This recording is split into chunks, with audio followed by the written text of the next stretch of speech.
Okay guys, so today we are going to jump back into our 3D Maze Cube game, and we need to talk about this game because things are going to change. But first, before we do that, I'm going to talk about what we're going to be doing in today's video. So today, we are going to be focused on two things. One thing is, in the previous video on this game, we started working on, I believe it was the options menu, and I think we added in a drop-down list to choose the color of your cube. So we're not going to finish that in today's video, but we will work on enabling and disabling the panel that shows that information. So I think because we copied and pasted our play game button, when you press the options button, it actually starts the game, and that's not what we wanted to do. We wanted to display the options panel. So we'll go and fix that. We won't get the drop-down list working today. We'll do that in another video. And then the next thing we are going to do is, I have completely forgot what the next thing is we're going to be doing is, but I think I was planning to try and implement some sort of power up that had something to do with teleporting. I probably should have been more prepared, but we'll jump into the game and do that. But first, let's discuss this game. So when starting this game, I initially wanted to make a level based maze game where you have to try and find your way from point A, which is the starting point, to the end of the maze, which at point B, which is the end point where you trigger the next level to come in. And the aim of the game was to get from point A to point B in the least amount of moves you can. But now that we're actually making this game, it's kind of boring, if I'm honest. So I think what we'll do over the next few episodes, we will carry on working on the game, but we'll change it up slightly. So instead of doing, it depends. We might introduce different levels for different things. So some levels will be least amount of moves possible. Some levels will be trying to avoid some enemies, and just different things. And some levels could probably be like you have to move around boxes so that you can reach the end point. So you have to try and figure out which box you need to move in which direction. So we'll see how things go, but for now, we'll jump into the game and start looking at how we can fix this options button. So here is where we left off, not yesterday, but whenever we made the previous video. So when we play the game, when we press the play game button, we get launched the first the first level gets put into the scene and we can complete it. So we've completed in 24 moves. But the same thing happens when we go and press options, which is not what we want. So let's go and change that quickly. So you can see on our options button here, we have in our UI manager, we are still accessing our play game method. So let's go and open up our script. And we need to create another method that will display our our options panel. So for that, we will copy and paste this, and then we will change our level complete panel to our options panel. Okay, so now we will just create a new public void method. This is going to be options. And then in here, all we have to do is go and set our options panel to be true. So that's going to set our options panel to be active. So we'll be able to see it. So let's go and just set that up. But we'll also need a way of going out of it and back into the game. So let's just make this full screen so we can switch between different scenes, not scenes, different windows on my desktop. So on our options button, let's go and change the function that is accessing to be the options method. So we'll press play and just make sure that this works. So if we press options, no, it's not going to work because we need to drag and drop it in. So on our managers here, we should have a UI manager and we need to drag in our options panel. So that's going to be this one. Now it should work. So when we press options, we get options panel. So here we have our drop down list that we will update later, and we will actually make it work later as well. But now I'm just going to add a little bit of a button, probably in one of the top corners, just so that we can get out of our options panel, because later on we might add more options, and then we will eventually, I'm trying to think, do we want to add a save button at the bottom, or like a close button on the top? For now, we'll add in a close button. So let's go and do that. We'll set this to be active. And then on our options panel, we'll just expand that. Let's go and add a new UI button. And this is just going to be close button. So this we can go and move. I'm just going to put it at the top over here somewhere. And I'm going to make it a square. So 150 by 150. We'll put it just in the top here. And then we can get rid of the text. And then it's not going to look pretty, but for now I'm going to just put an X on it, and then we'll change the size of the font to 100. And then let's go and change the color of it to be red. And then the background, where is it? The background of the button will be, there'll be no color for all of them. So we'll get rid of the color. Do the same for all of our hover and all of our select and all of our button effects, just so that when we hover over it, where's it gone? Don't get any effect of the button changing color. So we'll disable that, and let's go back and play the game now and see. That button is not going to work, but I just want to check the hover effect. Okay, so you can see there's no hover effect. The button no longer turns white when you hover over it, but now we need to go and make a script that actually does something. So I think we'll just do it in our UI panel for now. We might later on in the game series, you might remove all of our options stuff into its own script, depending on how big our UI manager script becomes. But for now, we'll leave it in here. And all we'll do is create another public void close script, close method. And what we'll do is we'll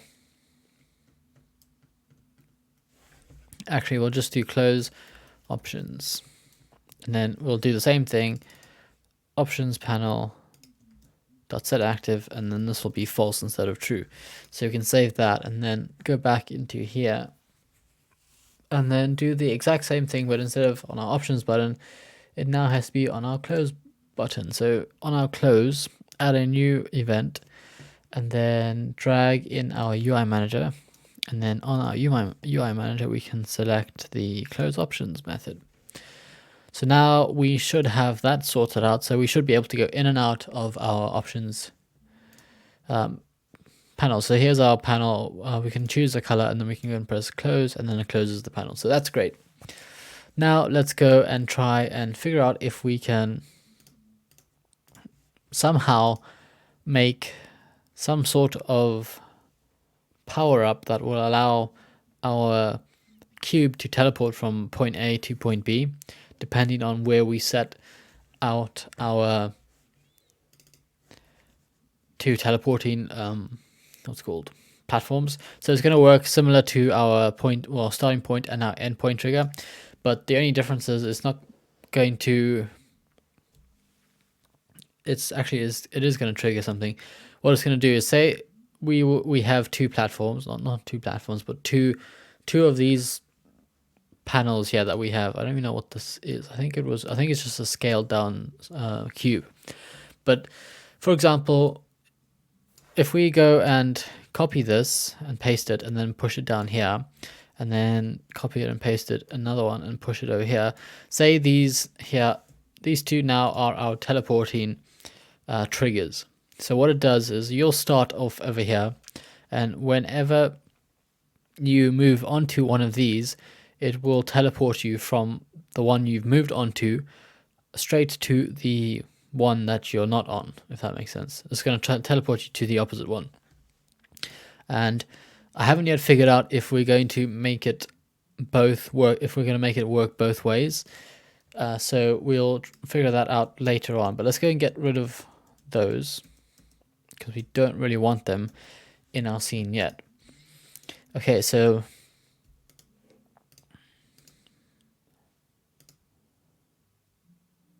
actually we'll go and copy it and paste it for now. And then we'll change it on our Z-axis to be, we're just going to do it in this level for now, level 1. We won't put it in level 1 in the end product, but for now, to get it working, we'll make sure that it works in level 1, just because I think we only got the 2 levels in our game. So we'll get it working, and then we can go and delete it out of the first level, because we'll create a prefab out of it so that we can just drag and drop it into the different levels. But for now, let's go and position this at 0. Actually, let's go do it at -3. And then we'll rename it to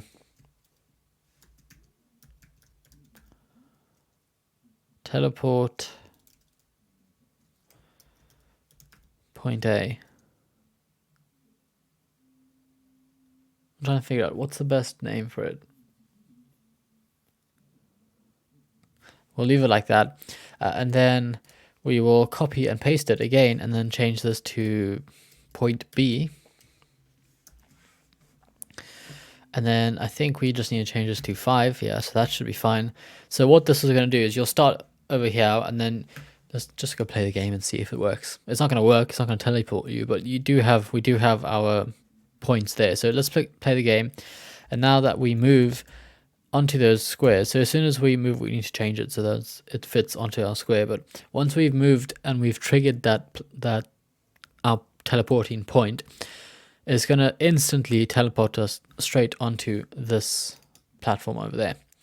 So let's go and do that. For now, we can add, I believe, half onto here, 0.5, and then the same thing onto there, 0.5, just so that when we actually play the game and we go on top of it, we sit on it. Did I save it? I don't think I saved it.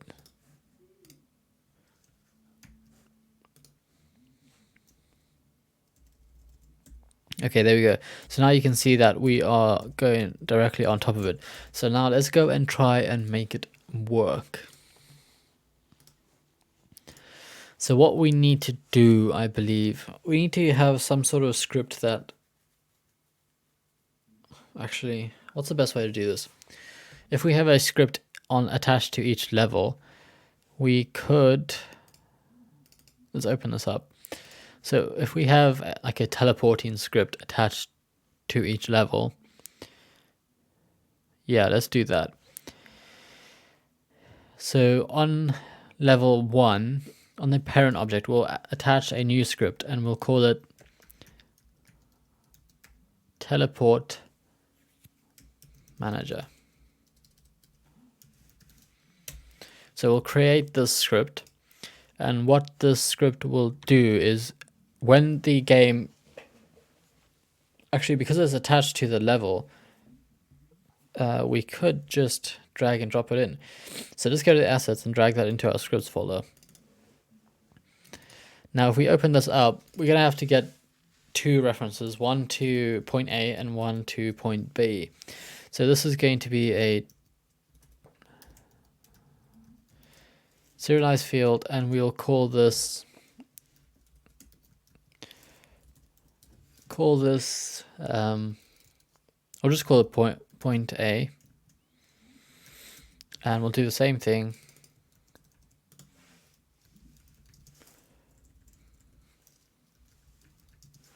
except this is going to be point B.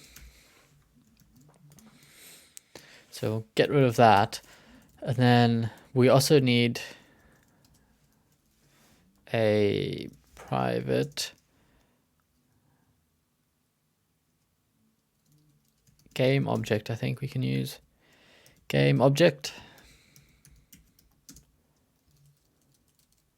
This is going to be our cube, and then we're going to bring back our Actually, let's just copy that and then undo everything we've just done. Bring back our start method and then put that back. And then when we start the level, we're going to go and assign our cube to our cube game object over here, so that we can check if our cube is on top of our point A position. Then we'll go and reassign the cube to its point B position. So let's go save that. And then we should be able to see, where is it? There we have point A and point B. So we can drag in point A in there, and we can drag in point B in there. So that's fine. Now what we have to do is we need to make sure that on our cube prefab, which is not a cube, which is actually not a prefab, is it? Let's drag that in here. Okay, so let's get rid of this one because I don't really know what that is. So I'm just going to make sure the game actually works. Let's see. Okay, so we can still move our cube, so that's good. Now let's go and make sure that that script works. So that still works. Perfect. Okay, so now if we go back to level 1, now we need to try and get, well, first we need to look for an object that has the tag cube in our scene. So I think we can go and say cube is equal to find, or game object dot find object with tag. There it is. And then the tag will be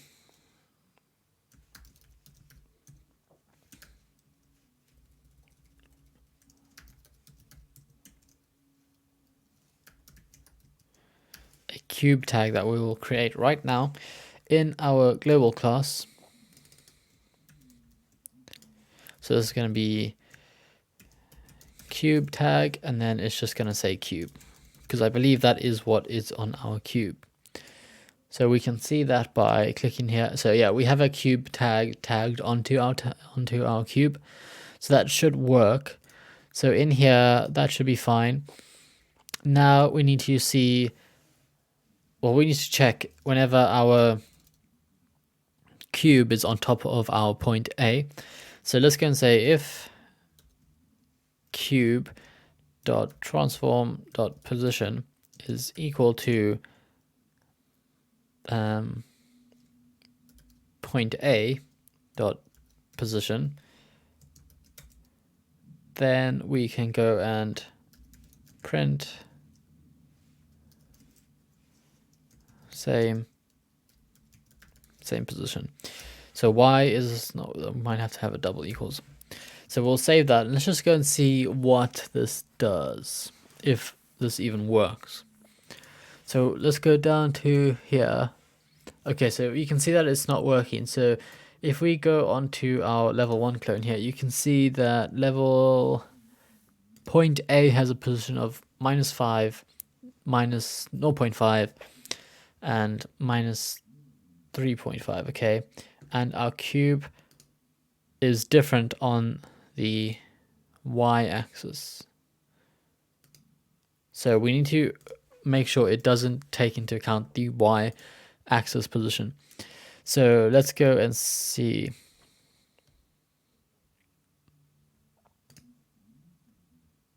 So here we can go and say cube.transform.position.x is equal to point A dot position dot x.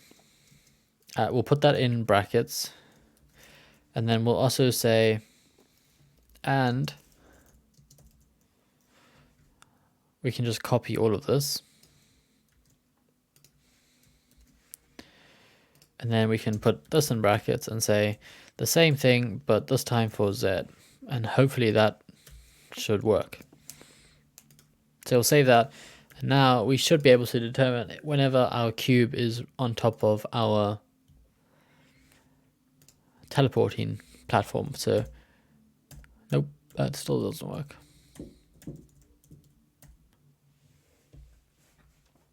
So I think it's, yeah, because this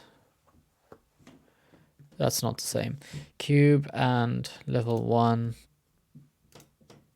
Yeah, you can. It's because of that decimal, so we might need to round it off. So let's do this. Can we round that off?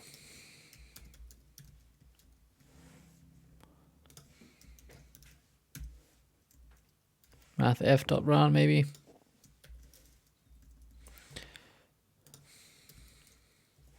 Yeah, let's try that and see if that works. So we'll copy that, paste that there. And then the same thing over here.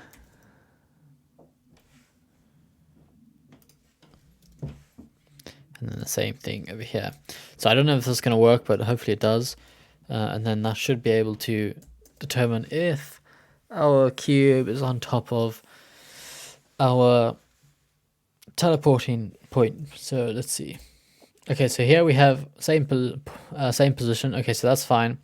But I'm seeing a problem here. So this is going to print out every single time we are on, or it's going to print out every single frame. I'm not sure if that's going to be a problem, but let's go and do something. So we can say cube dot position dot transform dot position is going to be equal to new vector 3, and then we can just say point b dot x, and then we can say cube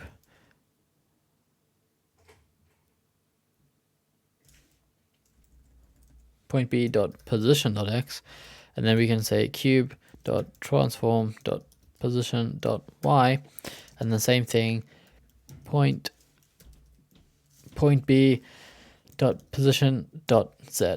So hopefully that transforms, or teleports rather, our cube into the correct place. But because we're doing it in the update method, I'm afraid that this is not really going to work, because it's going to do something weird. All right, it did not do anything weird. In fact, it worked. So that's great.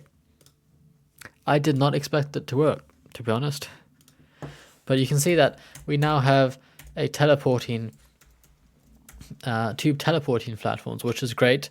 But you might be thinking, why have we got that in such a short level? We're not going to be using this in this level. The point in doing it in this level was just to get it working, and it worked. So that's great. So before we go anyway, let's go back into here, and we need to change the color of this. So teleporting A,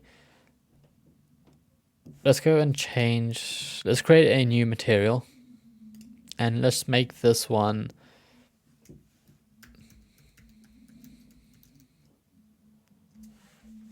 what color do we want to make this? Let's make it like a light blue maybe.